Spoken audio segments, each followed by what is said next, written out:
જો તમે ક્રિકેટ રમતા હોવ અને ત્યાં શોટ મારતા જ રન લેવા માટે તમારી સાથે સર્પ દોડ મૂકે તો શું કહેવાય? બસ આવા દ્રશ્યો અંકલેશ્વર ઓએનજીસી ક્રિકેટ ગ્રાઉન્ડ ખાતે સર્જાયા હતા, જ્યાં એક સર્પ ચાલુ મેચમાં પીચ પર ધસી આવ્યો હતો, જેને લઈને ખેલાડીઓમાં ભાગદોડ મચી હતી.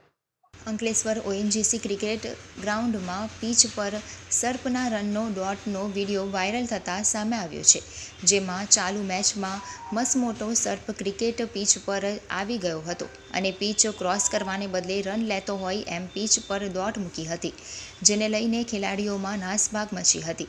સર્પના ક્રિકેટ મેદાનથી આ ડોટમાં જ્યાં ક્રિકેટ ખેલાડીઓ દૂર રહી સર્પના રનની ડોટથી મજા લીધી હતી, ત્યારે જાણે બારમાં ખેલાડી તરીકે સર્પ પીચ પર દાવ લેવા આવ્યો હોવાના દ્રશ્યો ઊભા થયા હતા. જો કે થોડી વાર બાદ સર્પ મેદાનમાં સરકી ગયો હતો.